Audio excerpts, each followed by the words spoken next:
Hey everybody, Poker Dad here, and I would like to introduce you to the first ever episode series that I'm doing on my channel for poker study. So I'm just going to simply call this Poker Dad Poker Study Episode One. And before I get into what we will be doing on this particular video, this particular series is geared towards me doing some kind of detailed study every night for at least a minimum of an hour. And I'm not talking about, study as in going into me watching my videos. I need to at least have an hour a night where I am doing some kind of study that involves working out, figuring out problems in some way. And one thing that I really want to focus on, and you're going to see a lot of videos like this one tonight, is analyzing ranges and analyzing my range, but not just like I've done in the past videos where I've been figuring out ranges using Flopzilla and using the statistics portion of it, but really breaking down combo by combo and analyzing what I should be doing with each particular combo, and also analyzing my opponent, hand reading them to a deeper level than I have been in the past. Now, one of the things that's triggered me to do this, to get a little bit more serious about my studying, because I don't think I've been as serious as I should be about my studying, has been my play of late. And I'm going to show you my bankroll, and it's not good, folks. I have left now $234 in my bankroll. I had deposited. I've definitely been just a complete mess with bankroll management.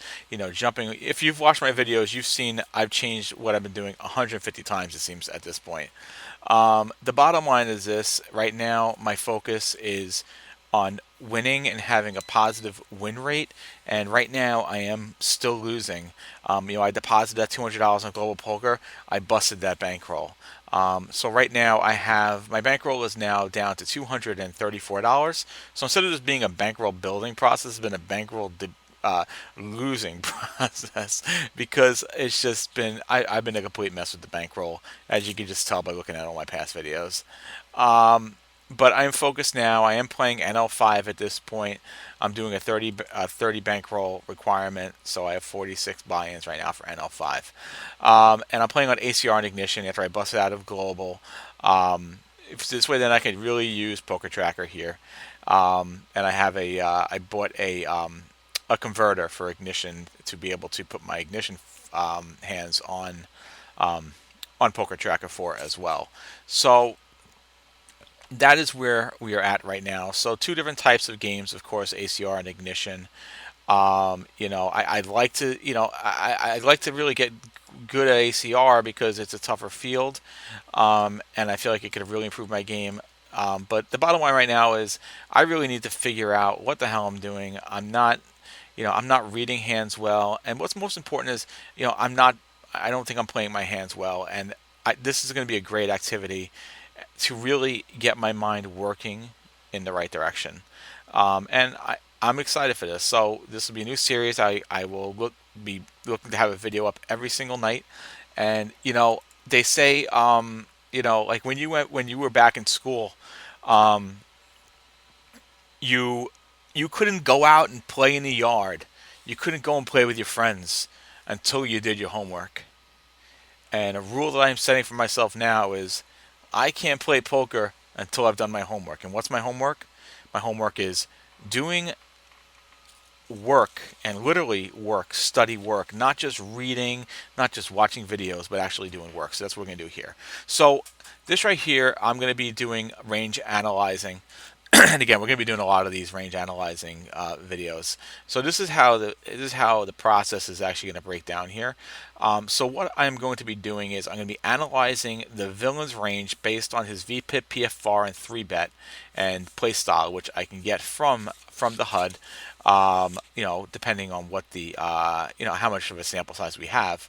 I will be analyzing the villain's range through the hands, and also analyzing each hand in my range street by street.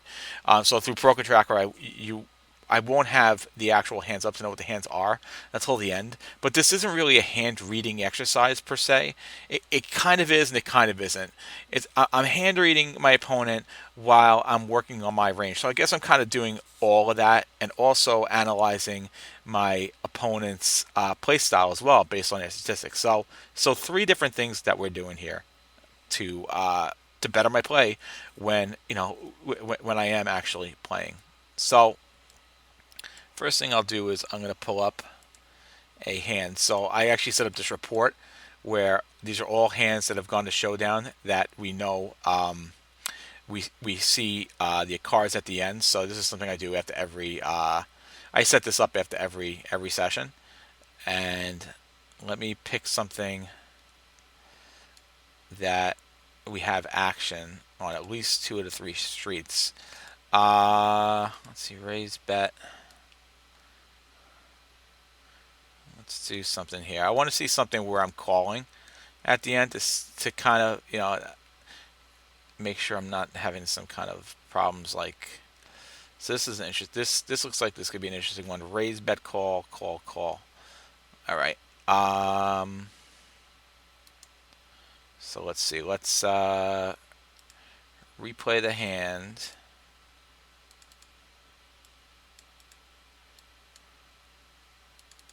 Sorry about that. All right. Now, one thing I'll show you here. You can't see. 1 second. I gotta pull that back up there. So you'll notice I'm not using the template here because again I'm not. You're gonna see how we're doing this. We're doing this very different than the way I used to do this. So first things first, I want to just let you guys can't see the HUD on the screen for whatever reason. So, in fact, I don't want to have any spoilers. Let me just move this over real quick. I just need to see who the main villain's going to be. Okay, it's going to be him. Okay. So the main villain here is going to be villain 18. Although I guess you kind of know that because you see up here. So we know villain 18 is going to win. We just don't know what cards he would have. So that's unfortunately I don't know if there's any way to like take this out of Poker Tracker. But anyway, this isn't about the result. It's about the process anyway. So and the process is what is the most important thing here. So this right here, villain 18. I'm just going to write down here so you guys can see it on the video, and just so I can visualize it again outside. I have 138 hands on him. Okay. And his VPIP is 25. His PFR is 15. So he's kind of reggish, a little bit passive, but not really so much passive. He's definitely a reggish type of a player. His 3-bet is 6, which is important because we know if he's calling, then if he's 3-betting 6% of his hands, then there are certain hands that he won't call that he would 3-bet. What else can we get from this here? That would be important. His fold to flop C-bet. Let's see, his C-bet is 89, and that is in 9 opportunities. So he's C-betting almost every hand, and he's folding to flop C-bet. He really isn't folding to flop C-bet. So his fold to flop is 40%. And some other stats I want to take a look at real quick here. We know there's no 3-bet in this. We know there's no 3-bet here. This was. Let me just take a look at the action again, just to. Well, I could always go back and look at these stats and write them down again if I need to. His aggression factor. So he's showing. This is his aggression factor, and the reason why I have it set up this way, by the way, is I want to see for each street. Now, obviously, these aren't really too reliable at this point, but I want to see, okay, so he's aggressive on the flop. He gets a little bit less aggressive on the turn and the river, but he's very aggressive on the flop. And the whole point here is just comparing the 3 streets as opposed to the actual number itself. Is like I just wanted to see compared to his total aggression. He's very aggressive on the flop, and then he definitely tails off and becomes a little bit more honest on the turn and the river. So we can say that he is more aggressive on the flop.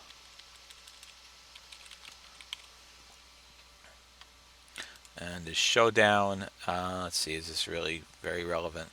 Not too relevant. He's been to showdown 8 times. This stat's broken anyway, actually. I gotta fix that, so we just disregard that. And let's see, he is.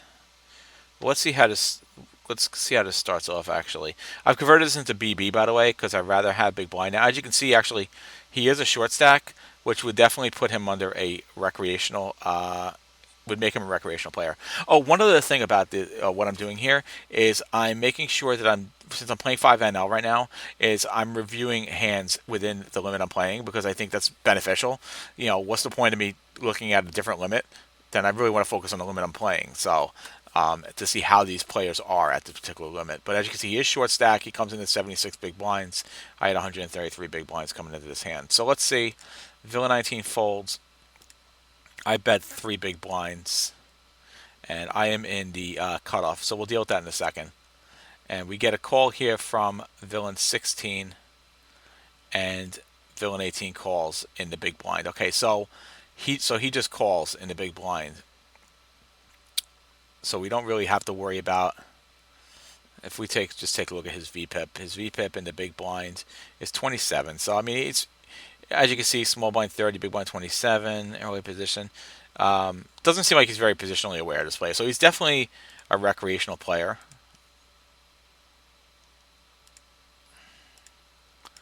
If I ever run into this guy again, I'll know this guy's, even though his stats doesn't look like it, he's definitely a recreational player. Okay, so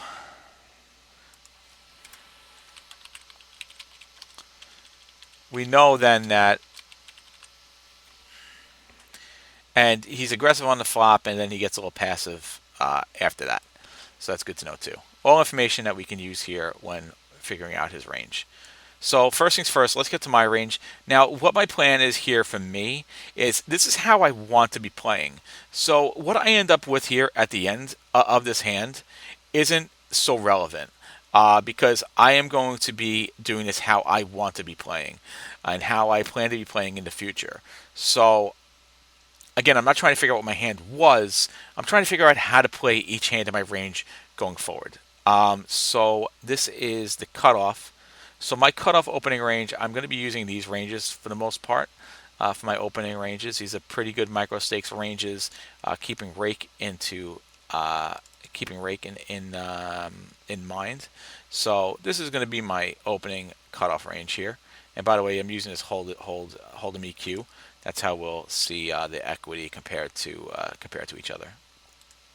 So now my opponent is a 25 VPIP, 15 PFR, 6 3-bet. So what I'm going to do, I sort of said in the video, I thought, oh, this is actually pretty cool. So I'm going to make him 25. And I think 25 is fine. I can make him 26, And I'm going to take this, and I'm going to make this 6.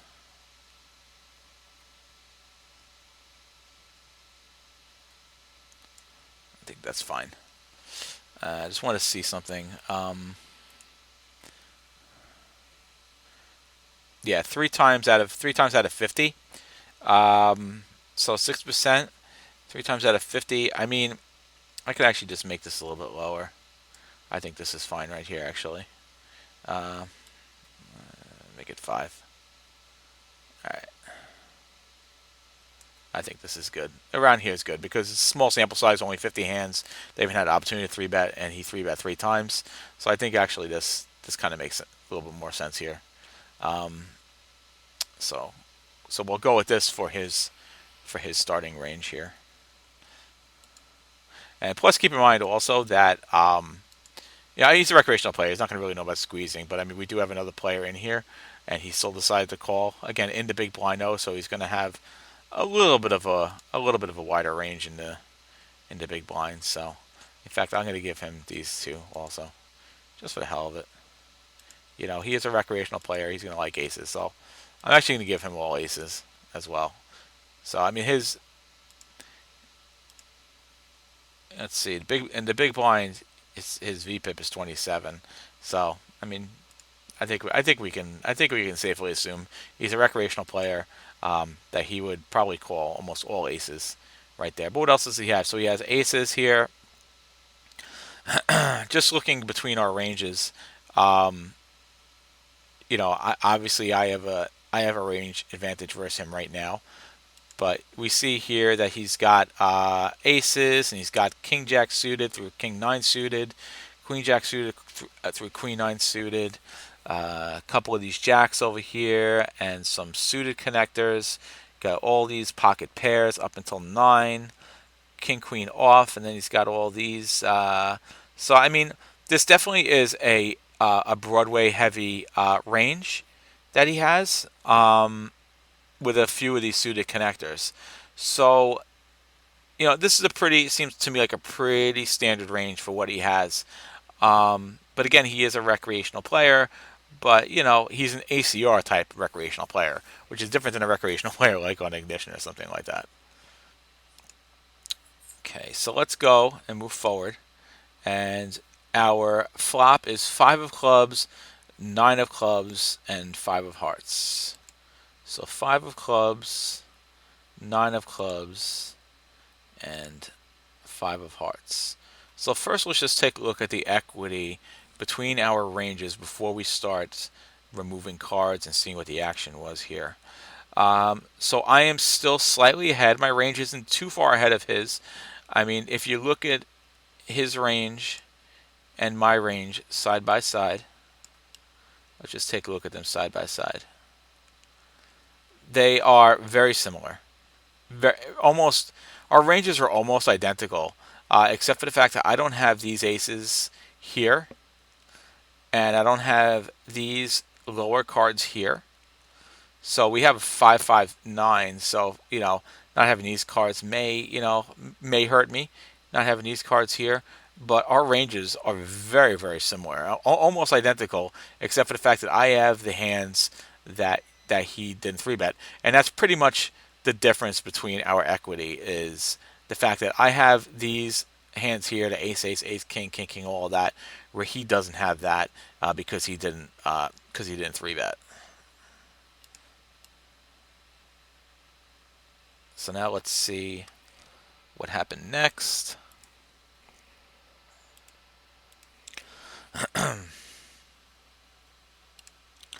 So he checks, okay, which doesn't really tell us much yet, except, it doesn't really say much yet because he is out of position. But, I'm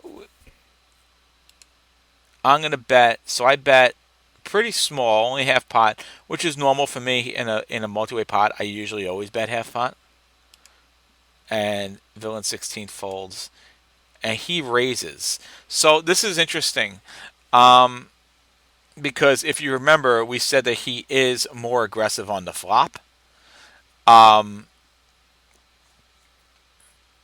So this would fit his MO of being more aggressive on the flop by raising me here, and I do call it. So this is interesting. So let's now figure out first him. Let's figure out what he's doing first, and then I'll figure out what I will do with each hand in my range. So what kind of hands first is he going to raise? He's aggressive on the flop. So with him being aggressive on the flop, we know this.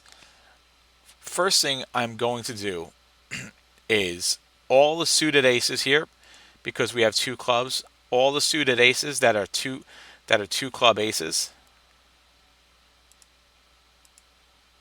I'm going to give him. So we're going to give him ace jack, ace jack suited. What am I doing wrong?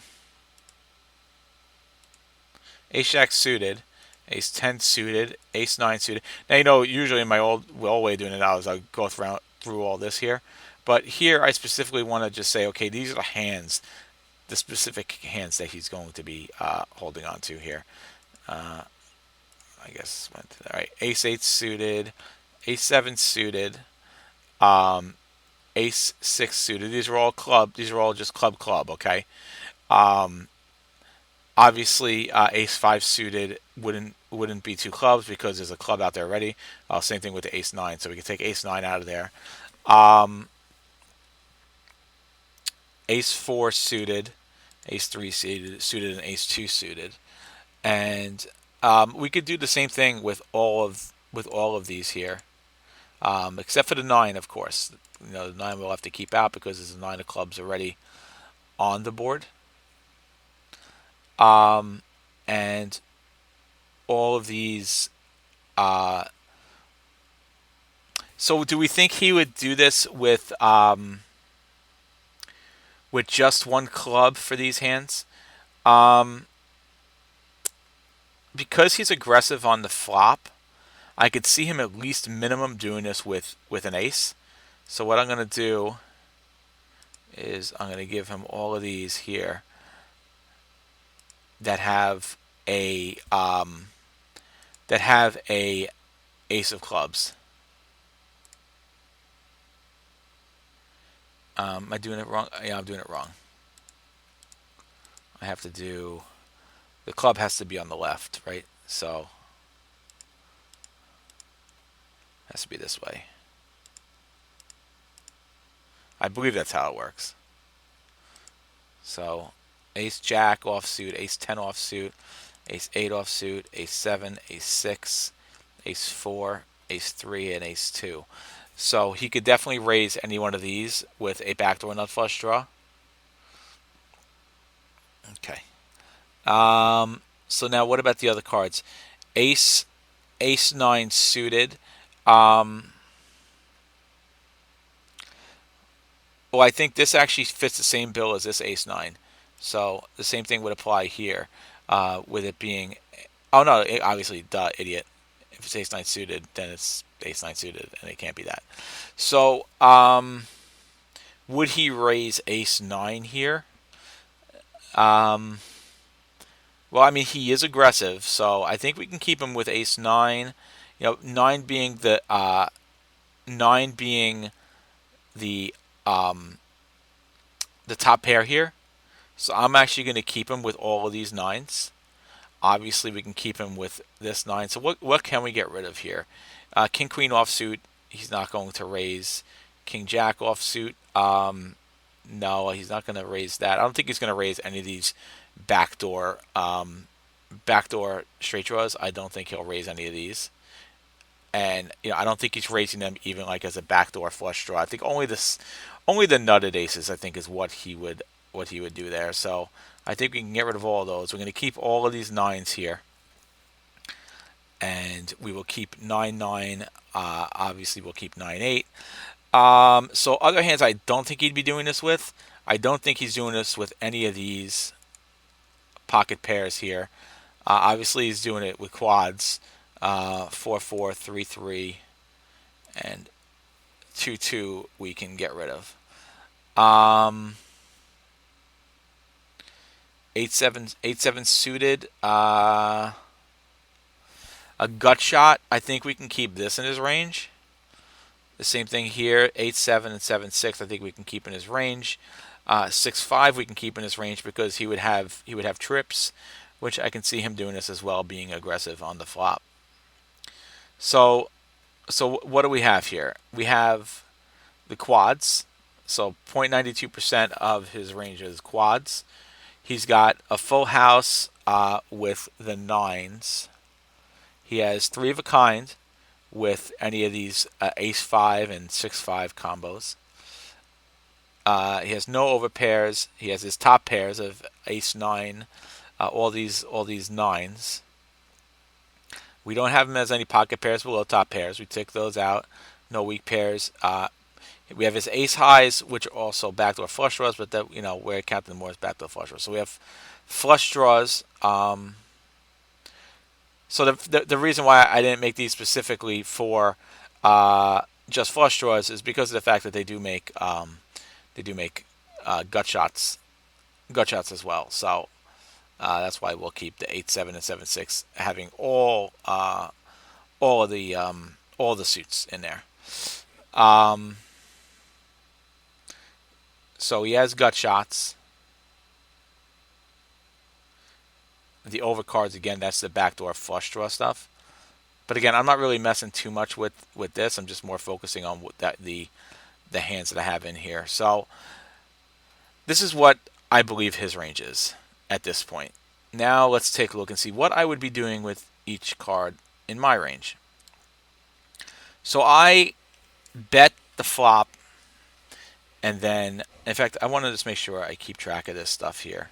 So I bet flop, half pot, villain raises,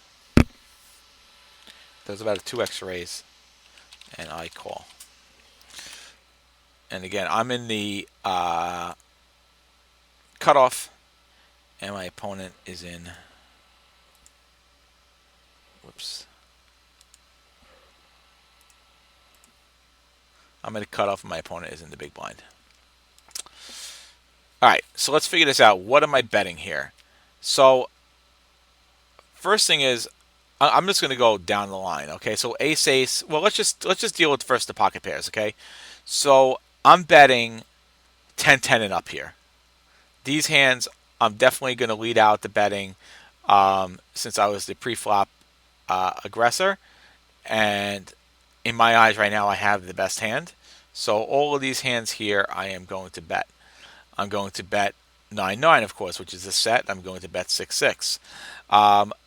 So the question is, am I going to bet 6-6, 7-7, or 8-8?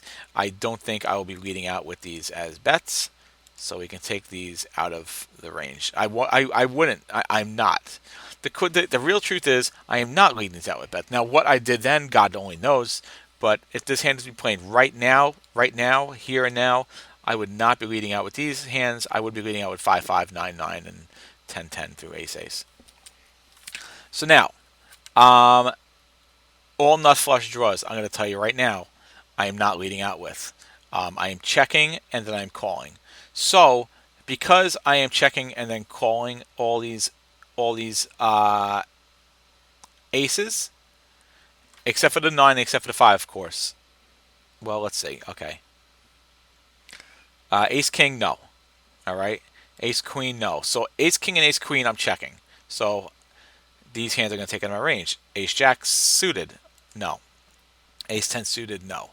Ace 9 suited, yes. Ace 9 suited, I would definitely bet here. Ace 8 suited, no. Ace 7 suited, no. Ace 6 suited, no. Ace 5 suited, I would definitely bet here because we have trips. And ace 4 suited, no. Ace 3 suited, no. And ace 2 suited, no. I would not bet that. Ace king offsuit, I would not bet it. King queen suited. So here, so now with king queen suited, now these hands I would bet. Although actually we're talking a multi-way pot now. So in a multi-way pot, if this were heads up, then I would bet these. But because it's not heads up and it's multi-way, I'm keeping it pretty simple. So I'm actually not going to be bluffing with any draws here. So I am actually going to get rid of these hands. I will keep the king 9 suited, and I think any of these 9s I'm probably going to keep. Actually, no, I think I'll keep ace 9 and king 9. The other ones I'm going to get rid of. So ace jack suited, I'm checking. Ace 10 suited, I'm checking. Queen 9 suited, I'm checking. Let me just go over here. Ace queen offsuit, I'm checking. King queen offsuit, I'm checking. Ace jack offsuit, king jack offsuit, queen jack offsuit, I'm checking all of those. Jack 10 suited, I'm checking. Jack 9 suited, I'm checking. Ace 10 offsuit, I'm checking. Ace king 10, queen 10, jack 10. 10-9 suited, checking. 10-8 suited, checking. 9-8 suited, checking. Ace 9 offsuit, I'm going to bet. Ace 7 suited, I am checking because I'm not going to do a bluff here in the multi-way pot. And 6-5 suited, I am checking. So as you can see, there aren't many hands here that I would be betting. And then the fact that not only did I bet, but then I called a raise. So My range, if you look at our ranges, I mean, my range is pretty small range here for me on the number of hands. So the question is my hand face up at this point? Because of all of the hands that I would bet multi-way to lead out here. Should I be adding bluffs in this situation? I don't think so at NL5. I think NL5, especially in a multi-way pot, I think I want to be more straightforward. Even at a place like America's Card Room, I think I'm still better off being a little bit more straightforward with my hand and not getting too bluffy. I've been getting too bluffy, which is part of the reason why I've been playing so bad. And I'm going to be getting away from bluffing. Maybe I'll bluff about 75% of the time, and most of the time it'll be on the flop. But I don't think really in this situation here where I'm leading out the betting in a actually no I didn't lead out the betting actually, did I? I was in the middle. So the fact that I was even in the middle is I'm going to play a little bit more straightforward. If I was in the button, I think I would handle this a little bit differently. Where then maybe if I was in the button, I would definitely bluff more in the button. But being in the middle of the three-way pot, I'm going to play a little bit more straightforward. And I think that's a good plan. It's just being a little more straightforward when I'm in the middle. Just bet for value. Don't bluff. But if it does come to me and I'm in the button, then at that point, I can bet. I can bet more bluffy hands, which would be like my flush draws and any kind of straight draws, any kind of gut shot or any kind of open end or something like that. But if that was the case, now if I was in the button, then I would still be checking a lot of the hands, all these 8s and 7-6 and all that stuff that I had there, and all this stuff that was over here. I'll still be checking all that stuff, but that's neither here nor there. In this particular hand, I am in the cutoff. I'm the second to bet, so I am just going to be betting hands like these here. All the rest of them would be checked, and all these hands here, I think would be okay to call a pretty small raise. I mean, he only 2x the raise. So, and the fact that he didn't 3-bet me here, really keeps the 10-10 through ace-ace in play because I'm not really worried about him having 10-10 through ace-ace. So, and as you can see, I mean, again, he's super aggressive on the flop, and so he has very many bluffs in his particular range.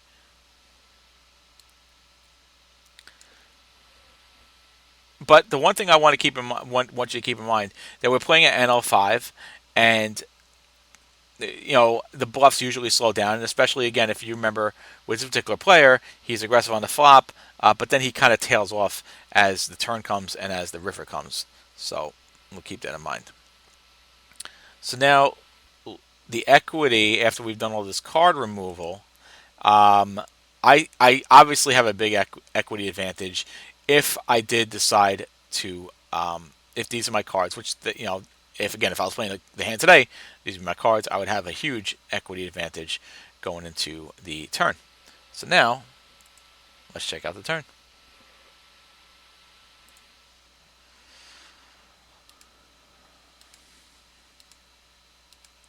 So the turn comes a 2 of hearts, and that is pretty much a brick for both of us here.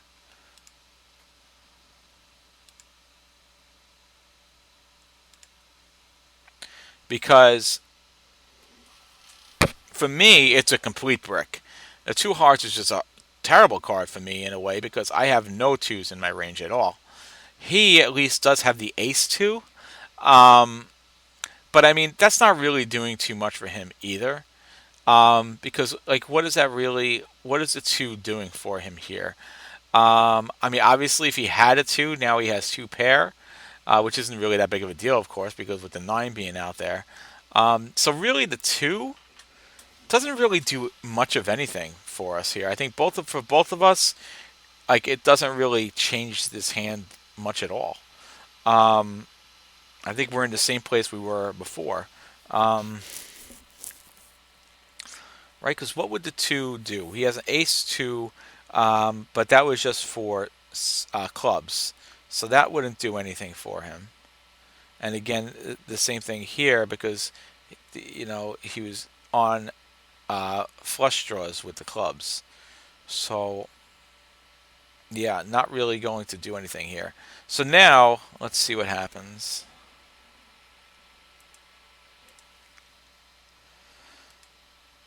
So he actually now leads into me here. Half pot bet. So 12.8 big blinds, and I call it. So this is very interesting, okay? Because if we remember again, his turn aggression tails off from the flop. So I think this tells us he's not on a draw. He's not. He's definitely not on a draw. A draw from this particular player. This particular player, he's a fishy player. He's not aggressive on the turn. He, in most cases here, is not going to be leading out half hot bet on the turn. So we can pretty much know at this point he probably has it. So let's take a look at his range. So now we can take away ace jack suited. We could take away ace 10 suited. Ace 9 suited we are going to keep. This 2, he might feel really great about his hand with that 2 being such a low card. He could be trying to get the pot now. Again, he's not aggressive though, so he's not going to be bluffing. All right, so he either has a 9, a 5, or a 2, or he's just not betting at this point. So we can take out ace 8, ace 7, ace 6, ace 5 obviously we're going to keep, ace 2, ace 3, and ace 2. Ace 4, king jack suited, all this stuff here we're going to take out. All right, we're going to keep all of these 9s here. Now, do we really think that he's going to bet lead out with like king 9, queen 9, jack 9, 10 9? Is it likely? Probably not, but I'm going to keep them in his range anyway. Again, he's a recreational player. I don't think he would have one of these hands, but I'm going to keep them in his range anyway, just for the fact that they are 9s here. Ace jack will take out, ace 10 will take out, ace 8, ace 7, ace 6, ace 4, and ace 3. We got the 9-9 and we have the 5-5 still, so these are the full houses, which is definitely very possible that he could have a 9-9 or a 5-5 here. 9-8 suited we will keep. So the gut shots here, we're definitely going to take these out now. He's not betting with any kind of draw. And I think we could even take 6. Oh, no, 6-5 is trips. So, okay, 6-5 suited will stay in there as well. So you can see here now that him betting into me is quads, a full house. There's no straight. He's got the 3 of a kinds. He has no overpairs, and he has top pair. He's got he does have some flush draws and stuff like that, but he's not betting. He's not betting specifically draws. He's betting either top pair here, or he's betting trips or a full house. His bet shows strength, and his aggression shows that he is a passive player on the turn. So the fact that he is betting here, lead betting, says we might be in a little bit of trouble. So now let's see what I would call with here if this hand were played today. Well, I think if I'm playing this hand today,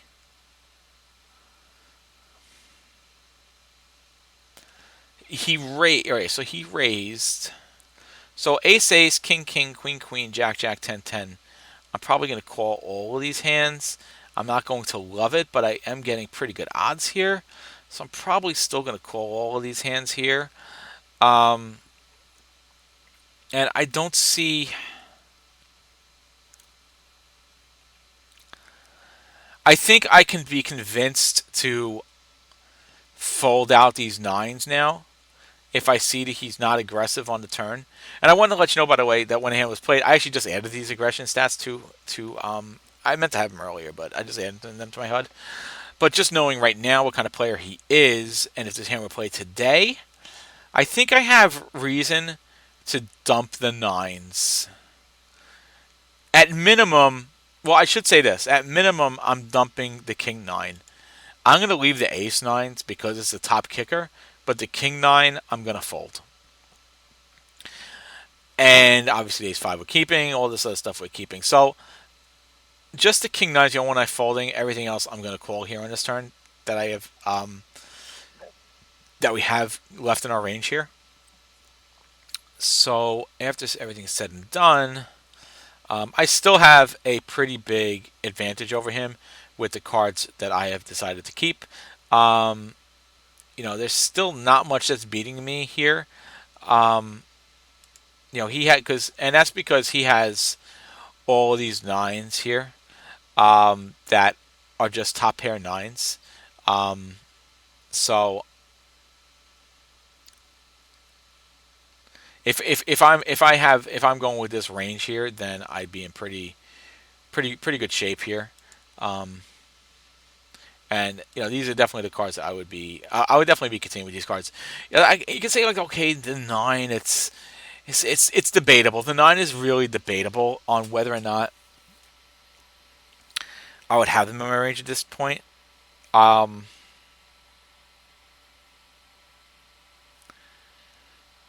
and I think the only reason I'm having them in my range at this point is because I'm not afraid of him having 10 10 through ace ace.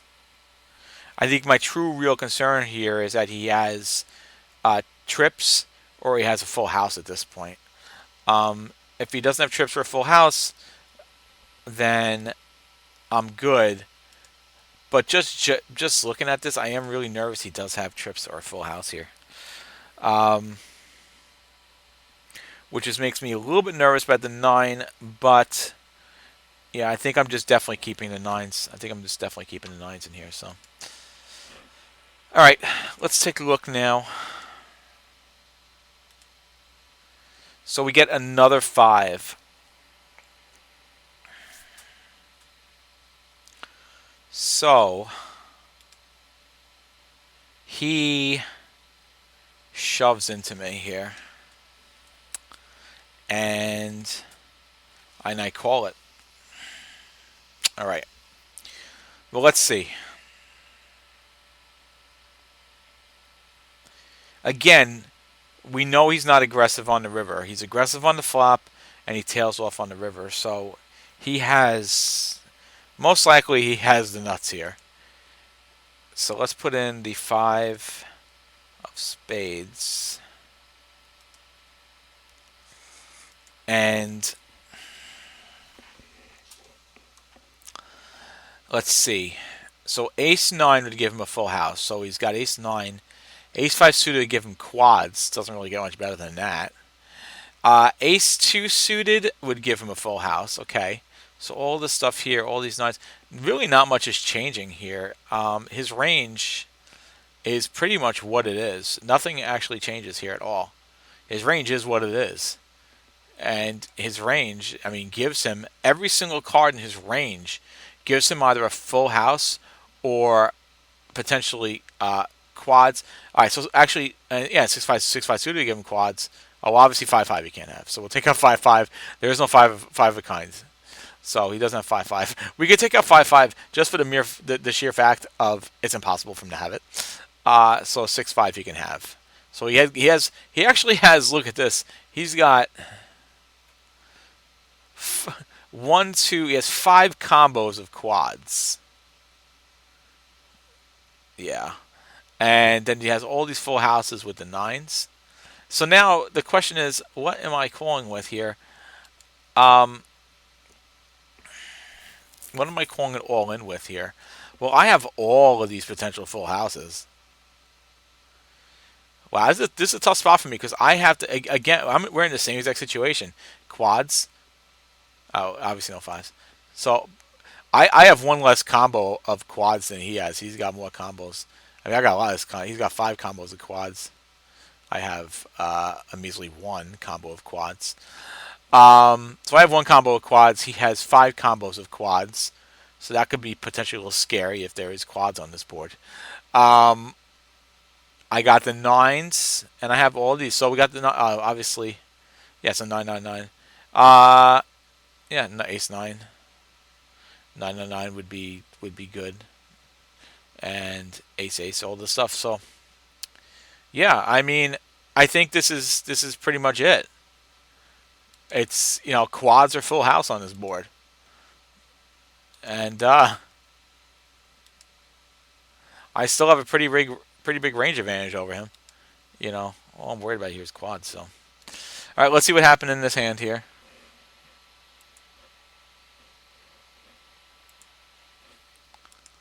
So now this is the part where we actually get to see who was right and who was wrong.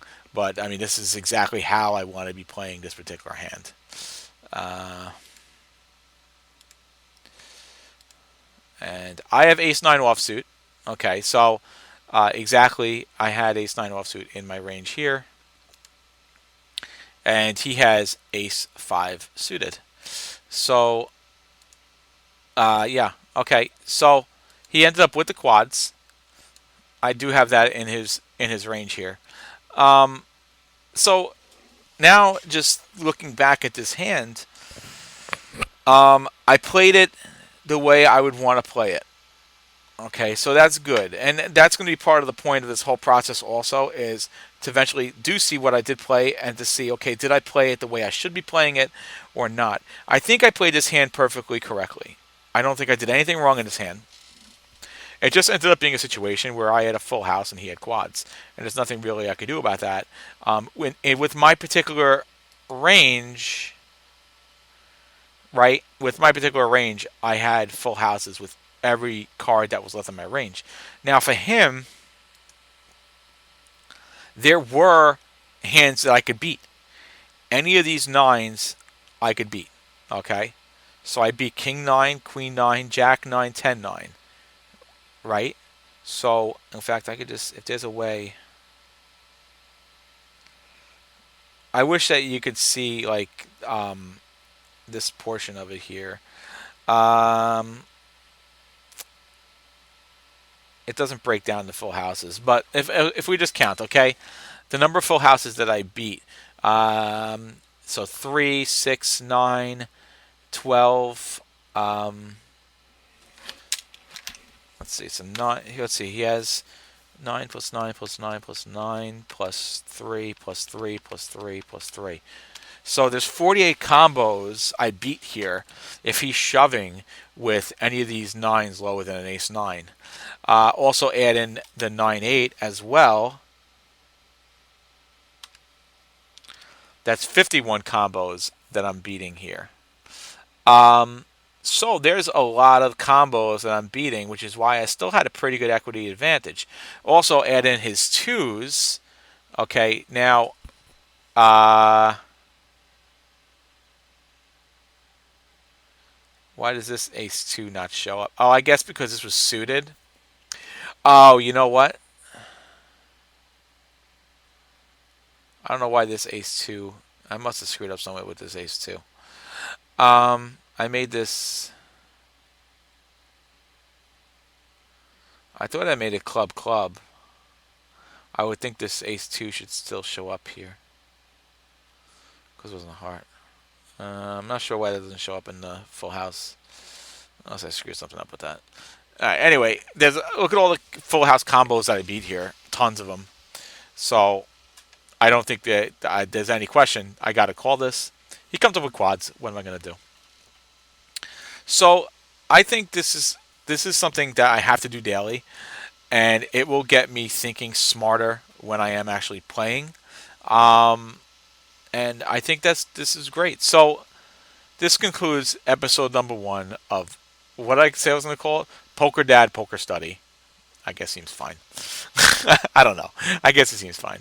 And I think this is great. So I'm going to try and do one of these videos every day because, again, like I said, I can't play before I do my homework. And this, my friends, is my homework. So I thank you so much for watching. And do me a favor. If you like what you saw, please subscribe, leave comments. If you like this type of content, it's helpful to me because it's going to push me. Making these videos is going to push me to do this study daily. And it's very important that I do it because I need to get back on a winning track, and I need to do this off the virtual felt work. So again, thank you so much for watching. Please subscribe, and Poker Dad